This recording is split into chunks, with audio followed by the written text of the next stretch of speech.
Shalom Bapak Ibu dan Saudara terkasih di dalam nama Tuhan Yesus. Dimanapun Anda berada dan dimanapun Anda bisa mendengar rekaman ini, kita bertemu dalam program Saat Teduh 5 Menit untuk edisi hari ini.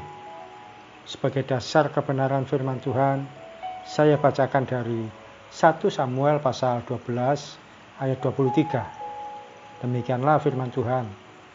Mengenai aku, jauhlah daripadaku untuk berdosa kepada Tuhan dengan berhenti mendoakan kamu. Aku akan mengajarkan kepadamu jalan yang baik dan lurus. Sahabat Kristus, beberapa waktu lalu ada seorang artis penyanyi meninggal dunia. Namun di sisi lain, ada sebuah kisah yang tak terduga. Seorang hamba Tuhan perempuan yang namanya sudah banyak dikenal. Dia bercerita bahwa pernah mendoakan secara langsung untuk kesembuhan artis tersebut. Oleh karena dia seorang pendeta, tentu berdoa dalam nama Tuhan Yesus.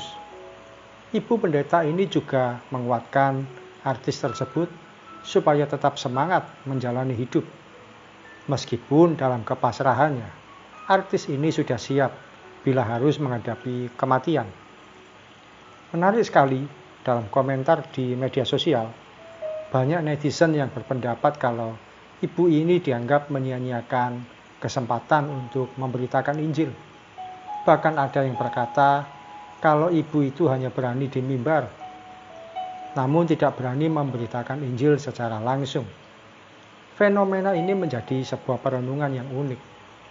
Bolehkah kita mendoakan orang lain yang tidak seiman dalam Kristus? Izinkan saya untuk berkata, sangat boleh sekali. Sahabat Kristus, pemberitaan Injil tidak selalu harus berupa menyampaikan kata-kata teologis. Ada banyak kesempatan yang bisa kita gunakan untuk menyatakan karya keselamatan di dalam Tuhan Yesus. Kita bisa mendoakan teman yang tidak seiman ketika dia sakit atau dalam kesusahan. Kita bisa memutar lagu rohani di situasi tertentu tanpa harus terkesan mencolok. Bahkan kita bisa menyampaikan kata-kata nasihat yang diambil dari firman Tuhan tanpa harus membacakan ayatnya secara langsung. Pemberitaan Injil Kristus bisa kita sampaikan dengan berbagai cara dan kesempatan, selama yang kita lakukan sesuai dengan kebenaran firman Tuhan. Hindari penyampaian Injil dengan iming-iming materi, jabatan, atau berbuat nafsu. Doakan teman, keluarga, atau orang di sekitar kita yang dalam pergumulan. Doa kita akan mendatangkan damai sejahtera dan ketenangan. Suatu kali bila Tuhan izinkan, hatinya akan terbuka terhadap keselamatan di dalam Kristus. Mari kita berdoa.